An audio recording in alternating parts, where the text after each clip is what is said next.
I'm going to give you exactly what you need to do to become the 1% of all real estate agents. You see, the reality is that the lowest 10% make about $30,000 a year.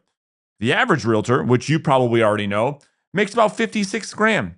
And there's only about 10% of agents that make over 120 grand a year, AKA $10,000 a month. So what I'm going to do in this video is in the first half, we're going to talk about, okay, how do we crack into this first 10%? And then the second half of the video, I'm going to give you tactical, practical things you can implement in your business right away that will get you into the top 1%. Now, as we jump into this thing, there are really three different things that we've got to consider that you take away from this video and say to yourself, okay, if I'm going to really make this thing work, because if I had to guess, you got into this business, why? Oh, that's right, to make a lot of money. I mean, the business is too difficult not to make a lot of money. You're working too hard not to make a lot of money. And if you're like most realtors, they feel like they're overworked, underpaid, underappreciated by their clients. We're going to change all of that. So there are three things to consider. Number one, the actual character traits that we have to change to get ahead of most realtors. Number two, there are skills in which you need to develop in order to get into the top 1%. And then lastly, you need the right strategy. So as we get into this, all right, if you're watching this right now, and I'm assuming this is you, and you're not making $10,000 a month, every single month, I just launched the Listing Agent Toolkit. This is everything you need. These are the tactics, the strategies, the same thing I teach to agents that I coach that will allow you to build a six-figure listing business. This includes the Listing Agent course, all of my sales scripts, my lead generation journal, my weekly newsletter, where I give you tactics and strategies that I don't share on social media, my Listing Agent audiobook, and oh, by the way, a one-on-one private business planning session on Zoom so that we can map out the exact tactical plan that we've got to put in place so that you can make all of this come to fruition. So if you want that, all you have to do, there's a link to that in the description, or you can go to reverseselling.com and you can grab it right now. All right, so when we talk about character traits, you see, nothing else in this video is going to matter much if you don't have all of this in place. And that is just the absolute truth. Because if we don't have the character traits, the tactics and strategies are irrelevant. Okay, so what are we talking about here specifically?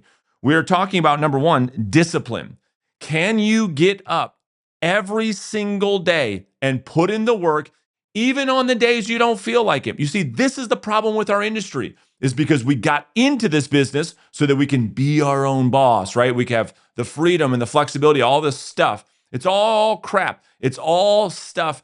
I mean, listen, it's not crap necessarily, it's true. But the thing is that the very thing that got most of the people into this business is the same thing that allows them to fail out of this business. And so we have to apply discipline.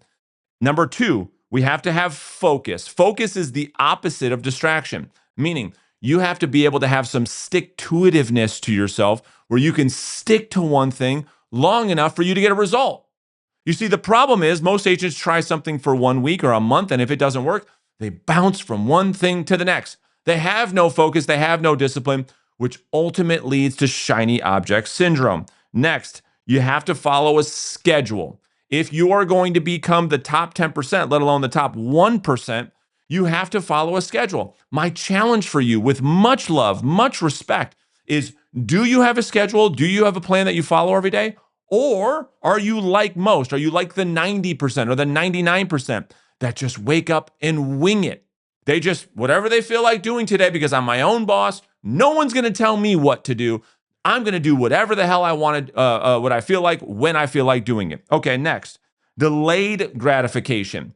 You see, the debate around the best or worst way to get leads is irrelevant, because any way you go about building your business is going to require delayed gratification. It doesn't matter if you're doing social media, you're doing blogging, you're doing events, you're doing cold outreach, you're doing leads, you're doing referral partners. It doesn't matter. All of it is not going to happen right away. All of it is going to require you to do work for a long period of time without you seeing the result right away. And I mean, man, if I mean, real estate is the business where you have to master delayed gratification. Next is having no power.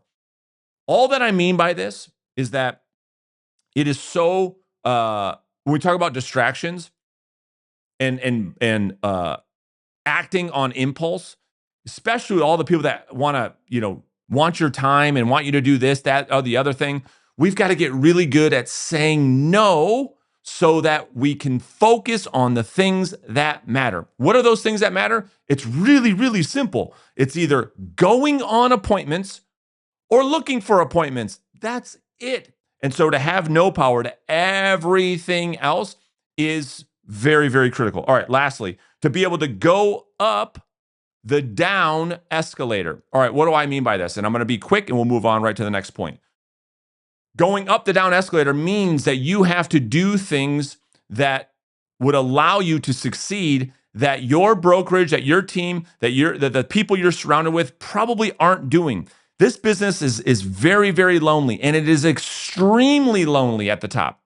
I mean, if you look at any real estate brokerage, it is no different. Doesn't matter what the company is, you're going to find that there's a small percentage of agents that do the vast majority of the business.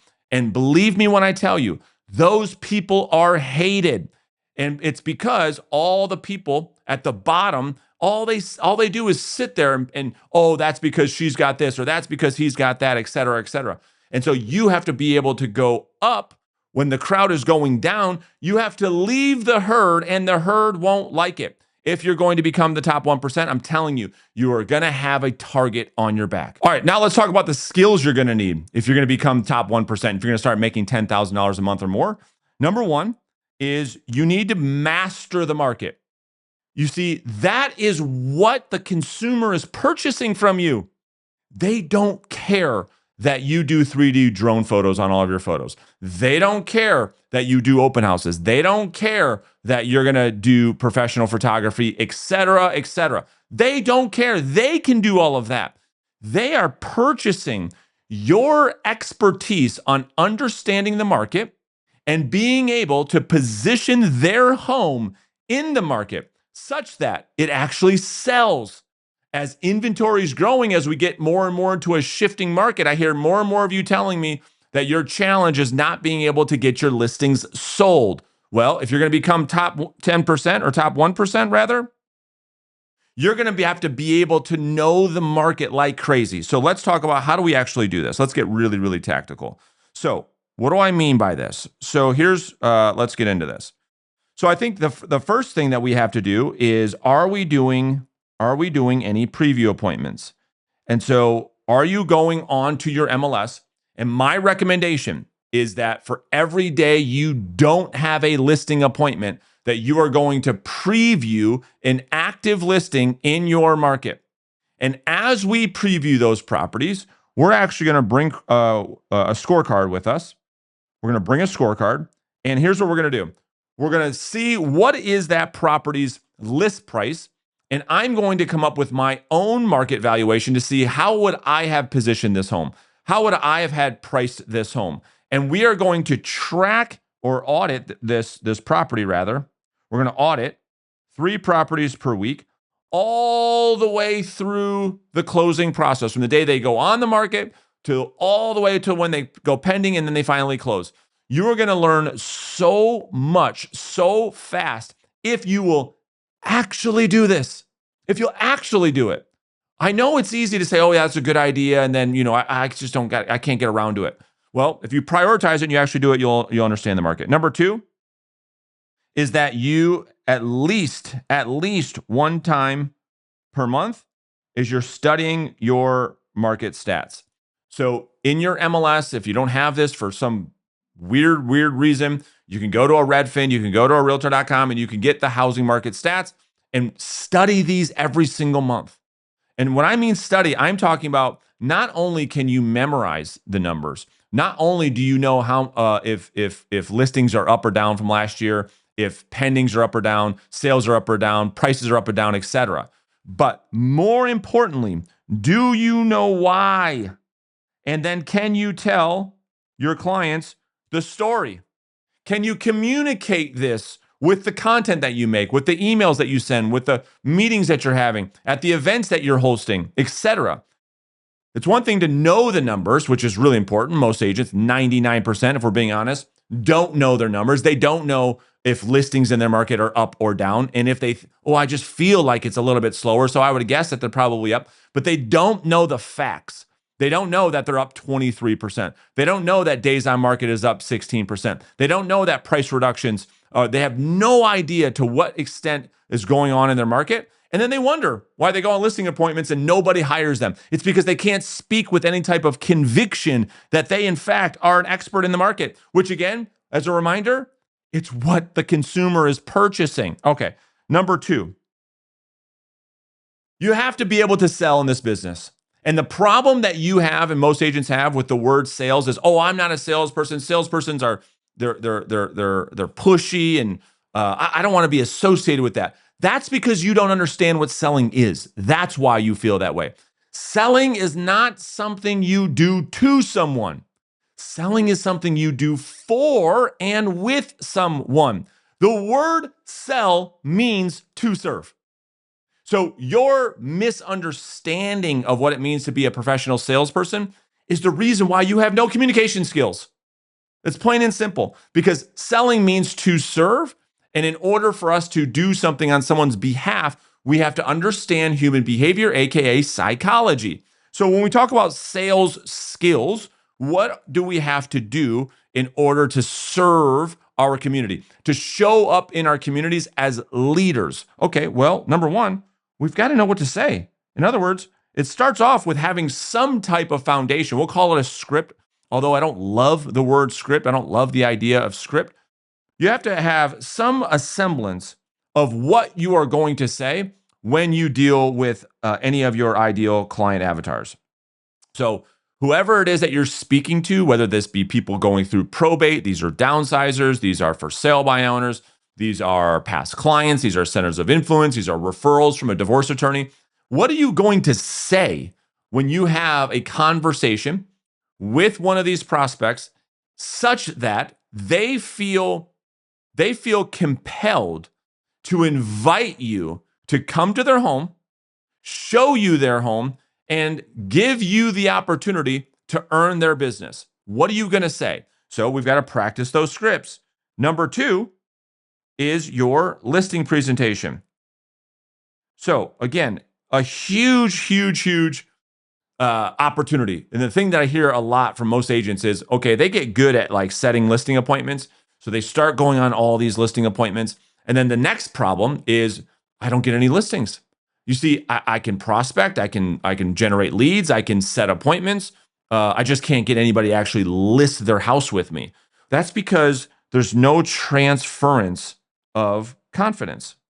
Again, what are they buying? We talked about it before. They're buying a confidence in your ability to navigate the market. And so your presentation, if no one is signing a contract agreeing to pay you a large sum of money to represent them in the sale of their home, it's probably because your listing presentation is all focused on features and bullshit. I mean, benefits, right? So like, here's the thing. No one cares about that stuff. That's not what the person's buying. They can do their own professional photos. So your I shouldn't even say presentation. We should replace the word presentation with conversation. Your conversation, you are not showing up in a way, you're not showing up as the trusted advisor that you say you want to be. And so the next thing we have to look at is, okay, well, how many times per month do you put your listing presentation on camera? And how many times are you practicing that presentation? And how much feedback are you getting on that presentation? Are you working with a coach? Are you working with somebody? Do you have a camera on at your office where you can actually role play this at a minimum 1 times per week? I mean, for nearly a decade, this was at the top of my priority list to practice my presentation 3 to 5 times a week. And when I talk to agents, when I coach an agent, I'm like, okay, well, can you show me, can you send me some game film of either A, you doing a presentation in real life, or at least you role playing? And it's very rare that anybody has anything to show me. So when it comes to sales, when it comes to the second skill that's going to put you in that top 10%, and for some of you in that top 1%, we need to know what to say in order to get in front of our ideal client avatars. And then we need to know what to do and how to communicate, how to transfer confidence and conviction that we understand the market, that by them listing their home, putting them in our hands is a good idea. We have to be able to do those two things. All right, now let's talk about strategy. You see, if we're going to get into the top 10% or top 1%, we have to, and we're in this case, we're talking about making $10,000 per month. Well, then we have to have a lead generation strategy that isn't waiting for business. I mean, let's just be really, really honest. That is what most realtors do, is they simply wait for business. Now, some people, I mean that in the literal sense, like they just don't do anything. And they're just hoping that somehow, some way, somehow, that Aunt Jane's gonna call and say, hey, all right, sweetie, come list my house. But what I mean by waiting, in addition to that, is they call it strategic waiting. They post some cute Canva pictures on Instagram, and they hope that somehow, some way through that, they do some posting on social media, and then they wait for something to happen. All right, I'm going to send out some mailers, and I'm going to wait for somebody to call me. You see, that is all passive, and it means that you're not in control. And if you want evidence that that is true, well, look in the mirror. What's going on right now? Are you doing anything proactively, or is it all just waiting? Now, I mean that with respect, but let's get into this. I mean, when we talk about, there's 6 ways to get leads. There's 6 ways to acquire clients. Number 1 is unpaid outbound. Number 2 is paid outbound. Number 3 is unpaid outbound. Number 4 is paid out inbound, unpaid inbound, paid out inbound. Number 5, referral partners. And number 6 is your sphere of influence. Okay, so when we talk about starting with your sphere of influence, this is great, but do you have a plan? Or is it all just waiting again? Do you have any plan to actually drive business from your sphere of influence? Well, I made a ton of videos on the channel about what you can do to drive business from your sphere of influence, but the problem, again, is you can't control it. You have no control over whether or not someone reaches out to you, right? It's still passive. And so it's great. You're going to get, most of you are probably doing the vast majority of your business from SOI anyway, because maybe you're just gotten lucky. Okay. Referral partners. Again, the problem is, even if you go out there and you've got attorneys and you've got CPAs and you have, insurance agents, et cetera, et cetera. You have people out there, other professionals that are referring you business. Again, no control. You have no idea when they're going to send you a referral, if they're going to send you a referral. Again, making it passive. All of these paid inbound, right? So if you're going to, this is probably the thing that you guys are never going to get to, so I might almost just skip that.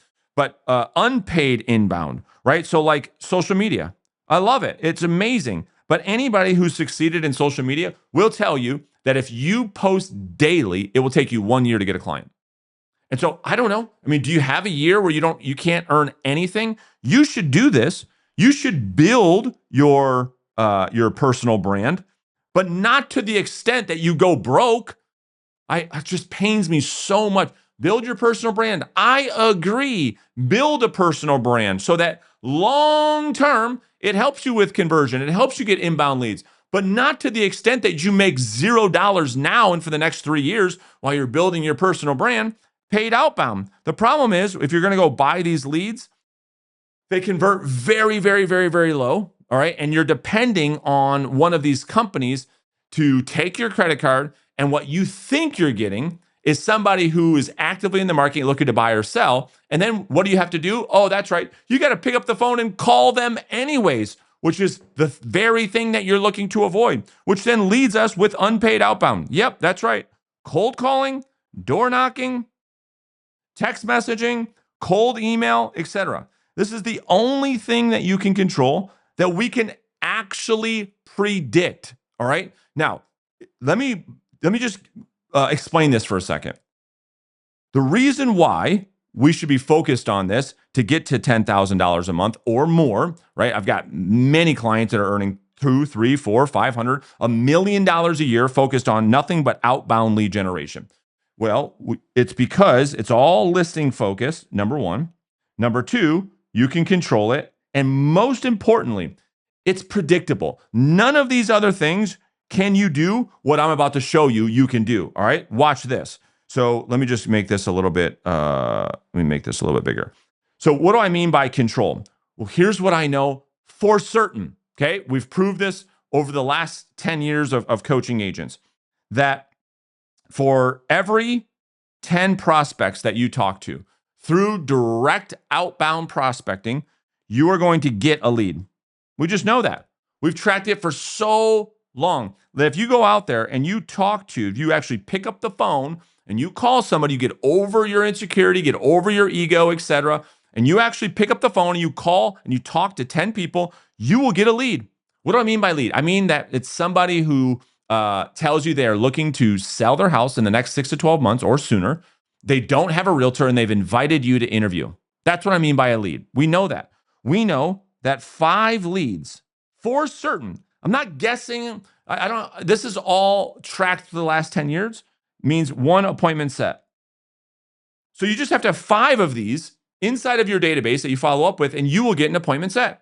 We know that 2 appointments set equals 1 met. We know that half of the appointments you set, you will actually go on and present to win the business. We know that 2 mets equals 1 listing. This is what we know. And we know that about 80% of the listings you take will actually sell. Now, I know that if you will do this, because now here's what we have. What do we have in front of us? Oh, that's right, a choice.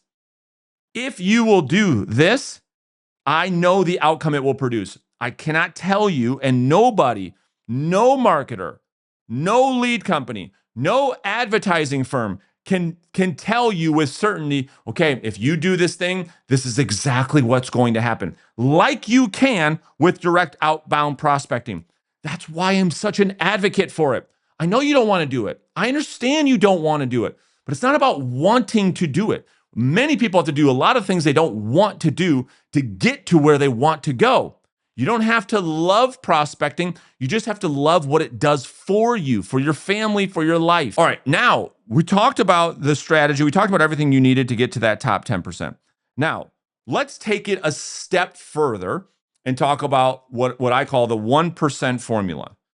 How do we get to the top, to the pinnacle of this industry? Some of you are watching this that are brand new. That's okay. You can come back and watch this video. Some of you have been doing this for a couple of years, but I do know, because I track it, and I've asked you guys many, many times, that about 85% of you are not earning 10K per month. Okay, I know that for sure. So this 1% formula will come into place when you do what we talked about in the front half of the video. So here's what we have to do. To get into the 1%, it is all about ROT. All right, ROT. What does this stand for? Return on time. So remember I told you with direct outbound that for every 10 people you talk to, that will equal a lead? Well, what we didn't talk about is that to talk to those 10 people, this is going to take you about an hour and a half. That's going to take you about an hour and a half to do. And as you are a solo practitioner, as you're a solo agent, there's only so much time in the day. Yeah. Okay. So watch. If we just do a really, really simple plan, I'm going to walk you through this so this makes sense for you guys. So if we say, all right, we're talking about making 10,000. So let's just make this 120,000. So we're going to build a plan really quick. I'll show you how this whole thing works. $120,000 plan. And just for the sake of this video, can we pretend, without you getting all upset and pissed off in the comment section, whose commission is $10,000? Just do the math. I'm just going to say that the average commission, okay, for the sake of math, is $10,000. All right. Yours might be different. We're just going to divide the two. This is a simple 5th grade math problem. Okay. So if your average commission is 6,000, do the math. So this agent would have to do 10 sales. All right. Now watch how this works. We're going to calculate ROT, and we're going to talk about how to scale this to the 1%. So if we need 10 sales, remember I said that about 80% of the listings you take will actually sell. which in this case, if I divide that, this means that you need 12 listings. All right, stick with me on this. We also said that in order to get those listings, that you'd have to meet with some people, yeah? And we said that about half the people you'd meet with would actually sign a contract. Now, depending on your presentation skills and all the stuff we talked about at the beginning, that might be higher, might be lower. NAR says it's 1 out of 4. We're going to give you the benefit of the doubt in this video and say it's 2 out of 4, okay? So that means you need 24 listing appointments met. Say that's 50%, yeah? You take 24, you you list 12, you sell 10. Okay, fine. Well, in order to do that, what do you have to do? Well, this is another 50% conversion. We know that half the people that you set appointments with, those appointments will never happen for a variety of different reasons. But let's just say that's 48 appointments set. Now, we know that in order to get those appointments set, what did we say? We said that 20% of the leads that you have in your pipeline will turn into an appointment. Well, how many leads do we need? 48 divided by 0.2 is 240 leads. Yeah? So we need 240 leads. Now, what do we have to do in order to get 240 leads? Well, we've got to talk to, remember we said it's a 10% conversion. We've got to talk to 2,400 people. That's what we have to do in order to make $120,000 in order to get into the top 90%. So in order to do that, we said that you could talk to about 7 people per hour. So 2,400 people divided by 7 means you need 342 hours of outbound prospecting. Okay. If I divide that by 260 working days, which is what most agents do, okay, this is, you're going to see, an hour and a half a day. So 1.5 times 260, it gets the hours that you need. Now, here's, again, this is the craziest thing, right? So if we take 2,400 people that you need, divided by 2,600, this is about 10 people per day. Now, one insight I hope that you just got is that the number of people that you talk to daily equals the number of homes you're going to sell annually. Now, let's look at what this means in terms of your time.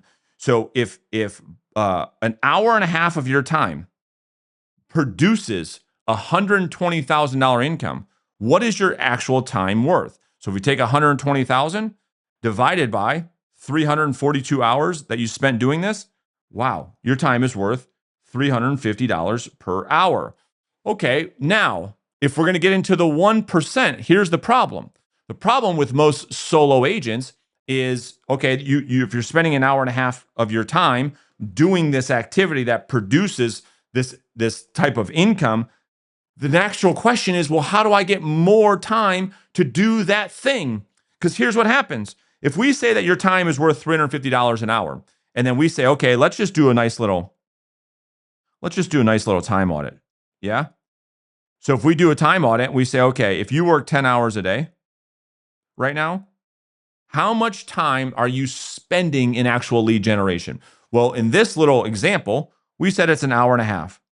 And then all the other time, you can fill it with stuff, fill it with realtor stuff, whatever that means. But maybe you spend some time meeting with clients, you're doing some CMAs, you're doing some client services work, whatever. You're doing a bunch of stuff. Well, all of these things, the question I'd have for you outside of these two activities, prospecting and meeting with the client, my question for you, and to do all these other things, okay, would you pay $350 an hour to somebody to do them? Would you hire somebody today to do all of those other tasks for $350 an hour? If you're sitting there saying, absolutely freaking not, well, I beg to differ, because you did. You hired yourself. You're doing them now, which means that's how much you're paying to do all this crap. So what does the 1% do?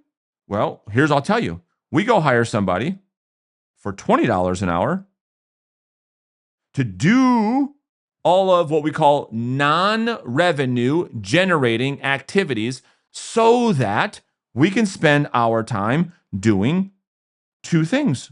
And we talked about them. It's either on an appointment presenting, or 2, actually prospecting and finding one of these appointments. So what's realistic? Well, in the model I just told you, if you're doing everything yourself, right? If you're going to do every single thing yourself, because what are you actually making? Because this $350 an hour is what you make prospecting. But if you're making $120,000 an hour or a year, and we said you're working 10 hours a day, right? So let's see. So 10 hours a day times 260 days. So you're working 2,600 hours for the year. So we're going to take your $120,000 income divided by 2,600. So that brings your hourly, what you're actually making, to $46 an hour. It's not bad, but the reason why that's dragging that so down is because you're doing you're doing the opposite model of what you should be doing. You're spending 80% of your time in low dollar productive activities, and only 20% in money making activities. We just want to invert those. That's all. We just want to invert those. How do we invert those? Is we hire executive admin. Preferably, you get them licensed so that they're taking off your plate everything that is not these two things. Everything. What do you mean, Brandon? Everything. I'm talking about everything, to the extent that when I list a property, I don't hear about that property again until I am showing up at the closing table with a gift. That my licensed admin is doing all of the listing coordination, all of the negotiation, all of the offer presentation to my clients, our clients, because we have a business. I mean, if any of you have a problem with this, then you cannot call yourself a business owner, because the definition of a business owner is that there are things that run without you. And so if you have a problem with this, stop calling yourself an entrepreneur, stop calling yourself a business owner. All you are is you are a self-employed salesperson, if not this. So anyway, that's another conversation. So we hire a licensed admin to do everything. Now, is it going to happen from day one? No.